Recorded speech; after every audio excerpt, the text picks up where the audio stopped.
Vagaba yo en oscuridad hasta que vi a Jesús, mas por su amor y su verdad ya vivo en plena luz. Gozo y luz hay en mi alma hoy, gozo y luz hay, ya que salvo soy. Desde que a Jesús vi y a su lado fui, he sentido el gozo de su amor en mí. Muy buenas noches, amado amigo, amado hermano. Gracias por sintonizar su programa La Luz en mi Andar. Estamos realmente gozosos y felices por el impacto que ha tenido el programa alrededor de nuestro continente y alrededor del mundo. Gracias le damos a Dios por eso. A Él sea siempre toda la gloria y la honra. Antes que todo, vamos a hacer una oración inicial. Poderoso buen Dios que está en los cielos y en todo lugar, gracias por este día que usted nos ha dado, gracias por habernos permitido estar con vida. Usted sea con nosotros hoy y siempre, ahora que vamos a estudiar de tu palabra, ayúdanos a través de ella a entender más sobre tu voluntad, oh Dios, sobre tu mente. También usted bendiga a todas las personas que están en los frentes de batalla, ya sean policías, bomberos, médicos, a todas esas personas involucradas en lo que tiene que ver con el coronavirus. Usted sea con ellos siempre, oh Dios, y usted ponga un fin a esta pandemia, si es que es su voluntad, oh Dios. También bendiga a las personas involucradas en este proyecto La Luz en mi Andar, ya sea indirecta o directamente, usted sea con ellos siempre. En el nombre de Jesús pedimos todas estas cosas. Amén. Bien, hermano, como ya vemos, terminamos lo que fue una serie de lecciones basada en Romanos capítulo 12 acerca de una vida transformada. Vimos cómo es que un cristiano debe comportarse después de que su vida ha sido transformada. Y si usted no ha llegado a ver estas lecciones, le invitamos a que lo haga, ya sea por Facebook, por YouTube o por Spotify. Usted se puede suscribir. Recuerde suscribirse al canal de la Luz en mi Andar. Solamente coloque La Luz en mi Andar, ya sea en Instagram, como lo dijimos, en Facebook, en YouTube y también en Spotify. Gracias nuevamente porque nos está sintonizando, y hoy vamos a iniciar una nueva serie de lecciones, y esta serie la titulamos Una vida abundante, y específicamente nos vamos a basar en Juan capítulo 10 versículo 10. Vamos a encontrar qué es lo que significa esta vida abundante. Vamos a estudiar acerca de la palabra de Dios. Así que vamos a iniciar con el versículo, por así decirlo, el versículo clave para el estudio, que se encuentra en Romanos capítulo 10, disculpen, Juan capítulo 10, todavía estoy pensando en Romanos. Juan capítulo 10, versículo 10. El ladrón solo viene para robar y matar y destruir. Yo he venido para que tengan vida y para que la tengan en abundancia. Ese va a ser el texto que nosotros vamos a analizar a profundidad. Tal vez no vamos a hacer una exégesis completa del texto, pero vamos a estudiar lo que esté involucrado en la frase para que tengan vida y para que la tengan en abundancia. Entonces hoy vamos a iniciar con lo que es el significado de una vida abundante. El significado de una vida abundante. La palabra abundante en la lengua latina está fuertemente ligada a fuentes de agua, específicamente a una ola que fluye de un lado a otro. También tiene que ver con el concepto de desbordamiento, desbordarse. Si alguna vez usted ha presenciado al mar estar embravecido, estar enojado, por lo que, como le solemos decir, cuando rompe contra un muro, contra un rompeolas, contra algo que le impide pasar mucho más allá, y él, cuando está furioso, rompe esa pared, golpea esa pared y las olas se levantan. Esto es lo que tiene que ver con la palabra fluir también y desbordarse. Esa es la palabra en lengua latina, en latín. La palabra griega para abundante es perissos, que significa más allá de la norma. O sea, usted es bendecido mucho más allá de la norma, de lo normal. Esto es lo que nosotros conocemos como algo excepcional. Usted ha sido bendecido de manera excepcional. Ahora, las palabras de Jesús aquí en Juan capítulo 10, versículo 10 son una promesa que Él cumple, que pretende cumplir, y nosotros vamos a ver cómo es que Jesús cumple esa promesa. Los críticos del cristianismo dicen que los cristianos en general no poseen riquezas, no son personas de dinero, no son personas que poseen grandes propiedades o con grandes estatus sociales. Esto podemos decir que gran porcentaje del cristiano es de esta forma: no poseemos riqueza, no poseemos mucho dinero. Sin embargo, vamos a analizar qué es lo que quiere decir Jesús con vida abundante. Ahora, una cualidad que es necesitada y está ausente en el mundo es la de abundancia. Pero, ¿qué significa la verdadera abundancia? Esa es la actitud o la cualidad que el mundo necesita mucho. ¿Qué fue lo que nos prometió nuestro Señor Jesucristo? ¿Qué fue lo que le prometió a usted? ¿Qué fue lo que me prometió a mí? ¿Te prometió abundancia de vida? ¿O te prometió abundancia de cosas, de objetos materiales? ¿Qué fue lo que realmente Jesús nos prometió? Observe algunas ideas que tiene el mundo o que tienen muchas personas acerca de una vida abundante o de una vida plena. Lo primero que piensan cuando hablamos de vida abundante, ellos piensan en la persona con la cual te casaste. Vamos a ir a Proverbios capítulo 18, versículo 22. Ese es la plenitud para muchas personas, el matrimonio. Proverbios capítulo 18, versículo 22. Y vamos a ver qué nos dice el sabio. Dice así: el corazón alegre es buena. El 18, 22 estaba en el 17. El que haya esposa haya algo bueno y alcanza el favor del Señor. Dice que el que haya esposa haya algo bueno. Y realmente esto es así. Cuando uno encuentra una esposa, realmente encuentra algo bueno. ¿Quién más nos conoce que nuestra esposa? ¿Quién más para saber nuestros gustos, para saber nuestras alegrías, nuestras tristezas, que nuestra esposa? Sin duda alguna, para muchos el significado de vida abundante es casarse. Para otros es tener hijos. Vamos a ir a Proverbios, ahí mismo en el capítulo 10, versículo 1. Observe cómo dice el Salomón. Los proverbios de Salomón: el hijo sabio alegra al padre, pero el hijo necio es tristeza para su madre. Dice que aquellos hijos, los que están bien educados, dice que ellos alegran al padre. Ciertamente para muchas personas la vida abundante significa tener muchos hijos, 4 hijos, 5 hijos, 10 hijos, lo que usted pueda tener. Para ellos eso significa vida abundante. Para otros significa ser libres del dolor físico o enfermedades. Salmo 103, versículo 1 al 3.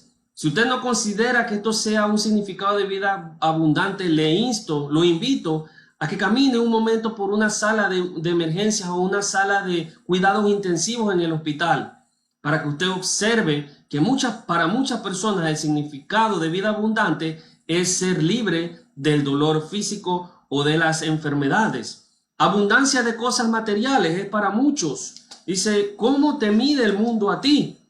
¿Cómo te mide el mundo a ti? ¿Qué tan exitoso tú eres? Es cuántos bienes o cuántas cosas materiales tú posees. Lucas capítulo 12, versículo 15, dice así nuestro Señor Jesús: y les dijo: estad atentos y guardados de toda forma de avaricia, porque aun cuando alguien tenga abundancia, su vida no consiste en sus bienes. Observa cómo el Señor Jesús dice que el significado de la vida abundante no consiste en los bienes. Una vez se le preguntó al señor Bob Marley, un cantante muy famoso, que si él era una persona que había hecho mucho dinero, si era una persona famosa. Y él dice: bueno, ¿a qué te refieres con eso? Y el entrevistador le dice: ¿usted ha hecho mucho dinero con su música? ¿A cuánto? Y Bob Marley le dice: ¿a cuánto te refieres con mucho dinero? Y dice el entrevistador: no sé, millones, miles. Dice: no, ciertamente no he hecho mucho dinero con mi música.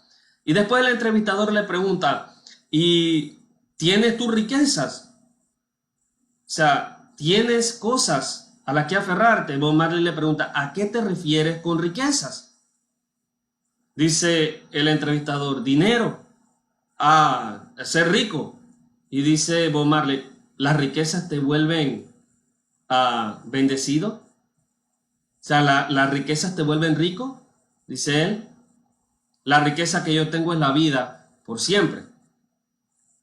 Tomando estas palabras de Bob Marley, dice, la riqueza, la vida es riqueza.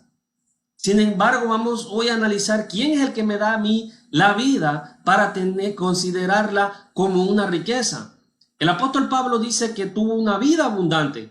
Sin embargo, cuando nosotros analizamos a Pablo, no tuvo esposa, no tuvo hijos, ciertamente no fue libre del dolor físico y tampoco tuvo abundancia de cosas materiales. Pero cuando nos dirigimos a Filipenses capítulo 3, versículo 8, observe lo que dice el apóstol Pablo. Dice Filipenses capítulo 3, versículo 8, y aún más, yo estimo como pérdida todas las cosas en vista del incomparable valor de conocer a Cristo Jesús, mi Señor, por quien lo he perdido todo y lo considero como basura a fin de ganar a Cristo. Cuando usted encuentra también mucho más adelante en el capítulo 4, dice que él estuvo en aflicciones, estuvo en pobrezas y fue un apóstol del Señor Jesús, fue una persona que tenía a Jesús. Entonces, ¿cómo es que Jesús a mí me dice que Él vino a ofrecerme vida y para ofrecerla en abundancia? Si vemos el ejemplo del apóstol Pablo, que no tuvo una vida, por así decirlo, abundante según la definición del mundo. ¿Qué significa tener vida abundante? Hoy vamos a analizar que vida abundante es tener un padre que se preocupa por mí. Tener a alguien que se preocupa por mí. Los cristianos tienen vida abundante porque poseen un padre que nunca los abandona. Nuestro Padre Celestial, hermano, hermana, amigo o amiga, no nos abandona. Muchas personas crecen sin un padre y ciertamente es algo triste. Es algo que yo no le deseo a nadie, crecer sin un padre. Sin embargo, como lo he dicho, hay personas que crecen así, ya sea porque el padre los abandonó o porque el padre muere a muy temprana edad. Es algo sin duda triste, así que usted, si tiene un padre físico, un padre terrenal, siéntase gozoso, comparta tiempo con él, dígale que lo ama, que lo quiere, porque es realmente una bendición. Cuando nosotros somos jóvenes, para los que han tenido padre, no prestamos mucha atención a la sabiduría de nuestro padre. Es más, lo consideramos como alguien que no es realmente sabio. O sea, ya viene mi papá a decirme cosas, mi papá no sabe nada. Pero a medida que avanzamos nosotros en edad, él se convierte en alguien realmente sabio. Tenemos 20, 22 años, 25, 30 años y consultamos con nuestro papá. Lo llamamos y les preguntamos, ¿qué piensas de esto? Tengo que tomar esta decisión. ¿Qué consejo me das? Realmente nosotros no los vemos a ellos cuando estamos jóvenes como personas sabias, pero a través del tiempo ellos se convierten en nuestros héroes. Es una hermosa bendición, como lo he dicho, tener un padre terrenal, pero qué más hermoso que tener un padre en los cielos, un padre quien me supervisa cada paso que doy, en la mañana cuando me levanto, en la tarde, al mediodía, cuando voy a dormir. A toda hora me está observando todo lo que yo realizo. El Padre Celestial nos observa en la noche, en la mañana, en el día, a toda hora. Está siempre pendiente de nosotros. Tenemos un Padre que nos escucha todo el tiempo. Vamos a ir a Efesios capítulo 3, versículo 14. Efesios 3, 14 dice de la siguiente manera: por esta causa, pues, doblo mis rodillas ante el Padre de nuestro Señor Jesucristo. Ante el Padre yo doblo mis rodillas. Somos hijos de Dios. ¿Cómo yo sé que soy hijo de Dios? Bueno, en Efesios capítulo 2 me dice que yo he sido comprado. Usted se ha convertido en el hijo de Dios. Aquellas personas que lo aceptaron, que confiaron en él, que lo obedecieron, se convirtieron en hijos de Dios. Somos la familia de Dios, dice Efesios capítulo 2. Ahora somos una nueva familia, una nueva familia. Entonces, dice 1 Juan capítulo 3, versículo 1, mirad cuán grande amor nos ha otorgado el Padre, para que seamos llamados hijos de Dios. Y eso somos realmente. Por esto el mundo no nos conoce, porque no lo conoció a Él. Observe cómo dice Juan que el mundo nos conoce a nosotros. O sea, nos aprecia a nosotros si aprecia al Padre, si conoce realmente al Padre.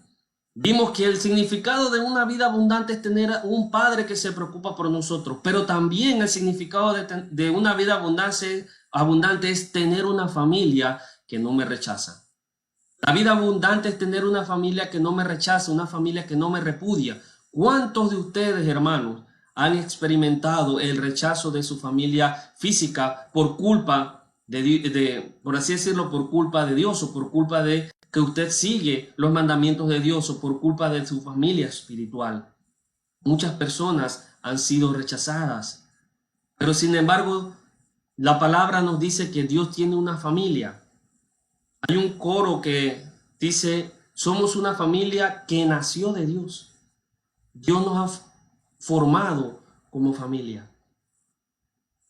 Una parte de esa familia que tiene Dios, está en el paraíso, esperando el día del juicio final para ir a recibir su recompensa. Otra parte aún estamos en la tierra, regocijándonos con esta familia terrenal. Dios tiene una familia terrenal y una familia celestial, una familia en el paraíso. Soy parte yo de una familia internacional. Eso quiere decir que cualquier parte del mundo que exista un hermano, que exista una iglesia de Cristo, esa persona yo la considero como mi hermano. Y también soy parte de una familia celestial.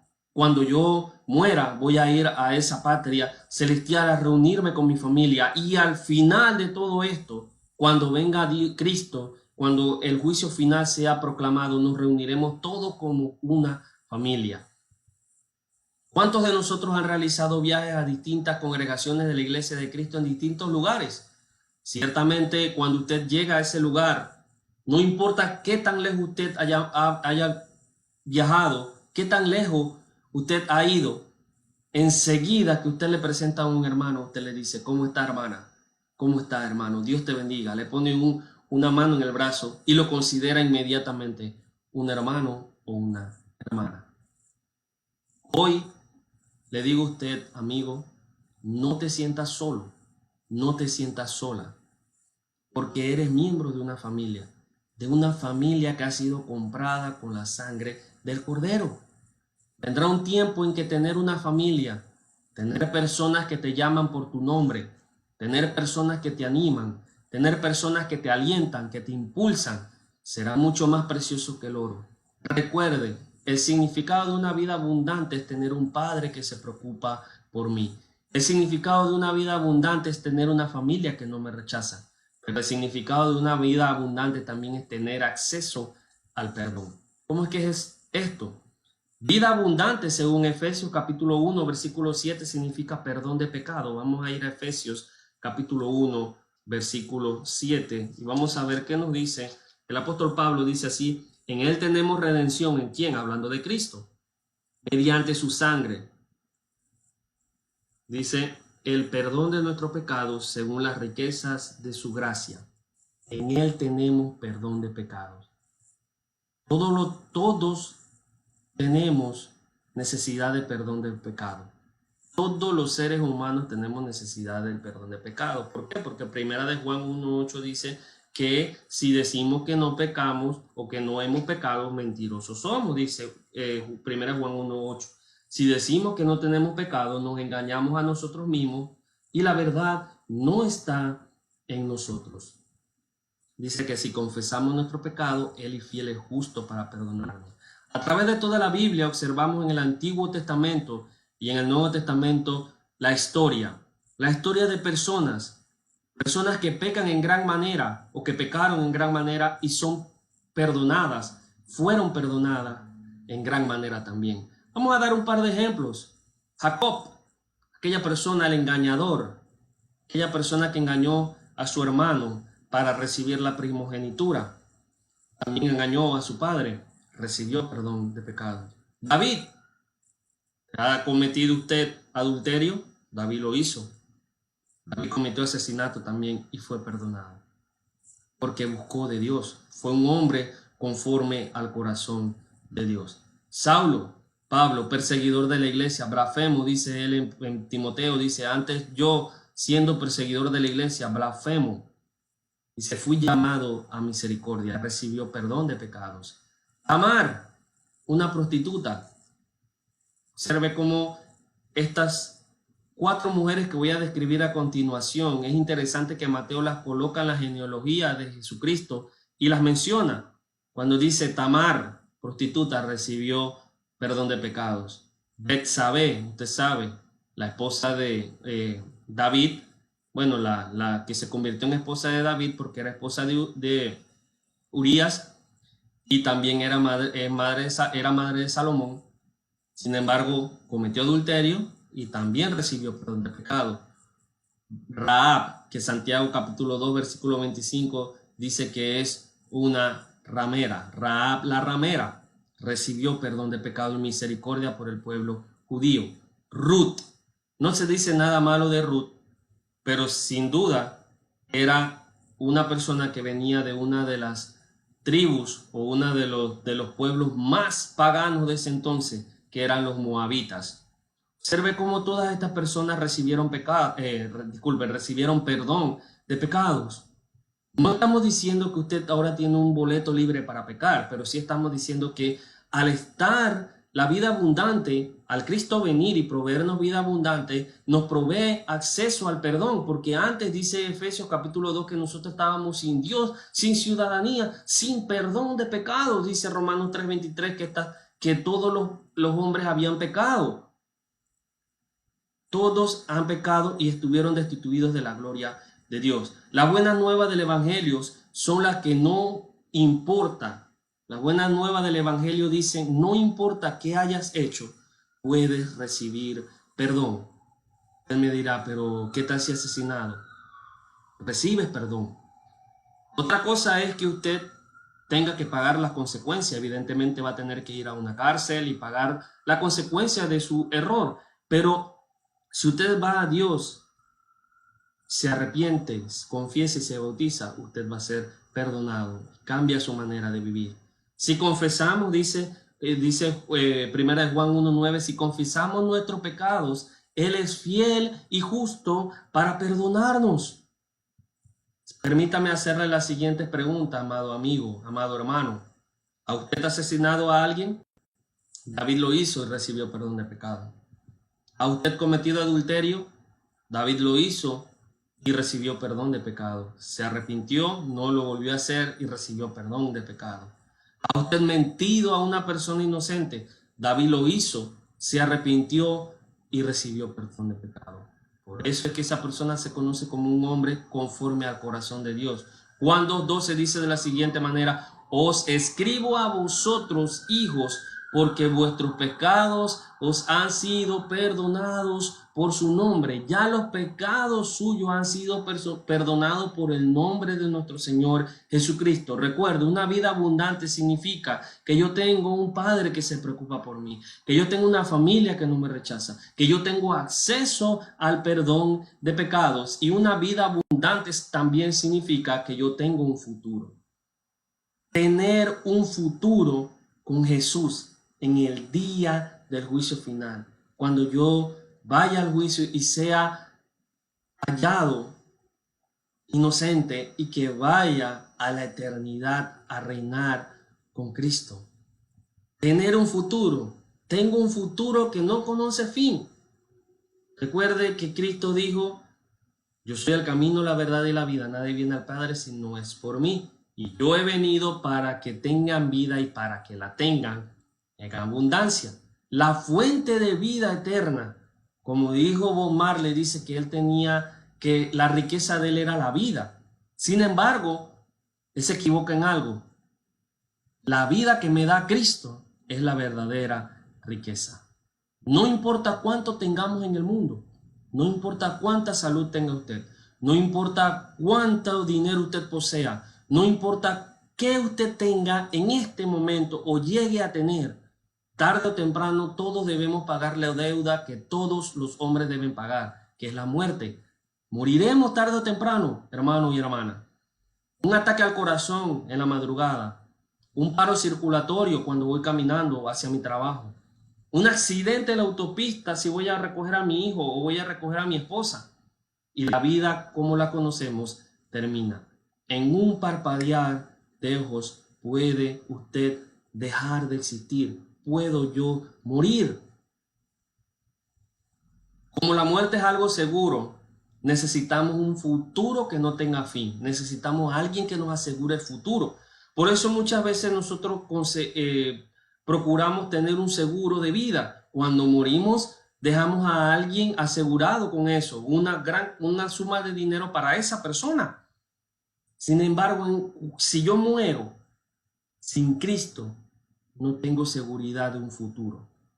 No tengo un futuro.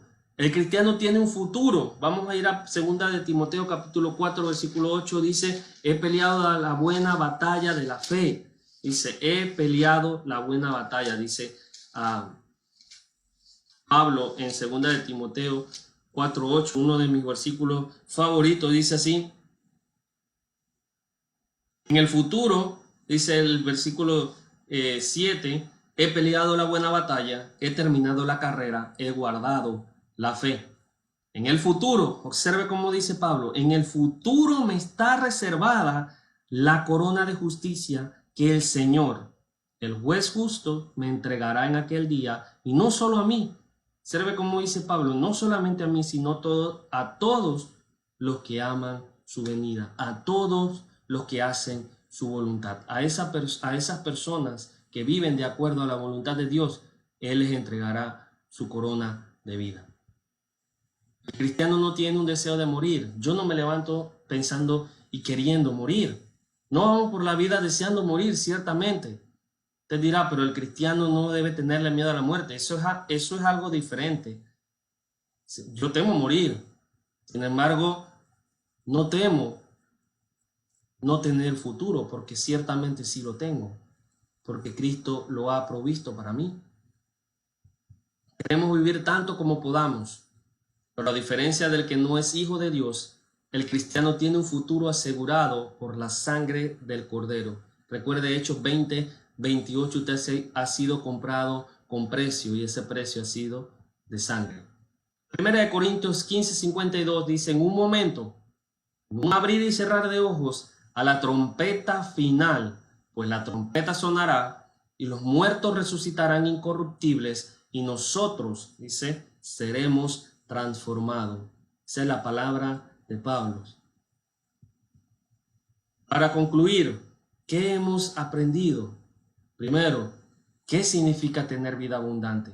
Tener vida abundante significa tener un padre que se preocupa por nosotros. Tener vida abundante significa tener una familia que no se avergüenza de nosotros. Tener vida abundante significa tener acceso al perdón de pecado. Y por último significa tener un futuro. Jesús dijo que a través de la vida abundante nos daría lo que dijimos. No nos deja desamparado nuestro Padre. La familia que siempre nos acompaña. Perdón de pecado. Vida eterna en el cielo. Yo, querido amigo, hermano, yo no puedo darte una vida abundante, pero conozco a alguien que sí puede darte una vida abundante. Si tú escuchas el Evangelio de Dios, Romanos capítulo 10, versículo 16, porque la fe viene por el oír y el oír la palabra de Dios. Si usted cree, Marcos 16:16, el que cree y es bautizado será salvo, mas el que no creyere será condenado. Si tú te arrepientes, según Hechos 2:38 dice, arrepentíos y convertíos cada uno de vosotros para perdón y bautícese en el nombre del Señor Jesús para perdón de vuestros pecados. También antes del bautismo, confesar, Romanos capítulo 10, versículo 9 al 10. Bautizarse, Hechos 2:38, Romanos 6:3. Y ser fiel hasta la muerte, porque vimos en la clase acerca de dónde encuentro en la Biblia que puedo ser salvo sin el bautismo, que es necesario que yo persevere hasta el fin. Apocalipsis 2:10 dice, y sé fiel hasta el fin que yo te daré la corona de la vida. Y vimos lo que dijo Pablo en segunda de Timoteo 4:8, dice, pero en el 7 me dice a mí lo que había él hecho. Dice, he guardado la fe, he perseverado en la batalla. Si yo no soy fiel, no ocurre lo que me dice el versículo 8, dice, y me es guardado una corona, dice, en el futuro tengo esa corona que va a ser entregada por el Dios hacia mí, esa diadema. Yo no puedo, hermano. Yo no puedo darte una vida abundante, pero sí conozco a alguien. Jesús es la fuente de la vida abundante. ¿Te gustaría recibir esta vida? ¿Te gustaría que esta fuente entrara a tu vida realizando por el bautismo ese acto de obediencia? Gracias por sintonizar tu programa, La Luz en mi Andar. Gracias también por poner atención a esta lección acerca del significado de vida abundante. En la próxima semana también estaremos abarcando un nuevo estudio, Vida Abundante a pesar de, que se basa en Juan capítulo 10, versículo 10. Le damos las gracias y que Dios te bendiga en esta semana. Hasta luego.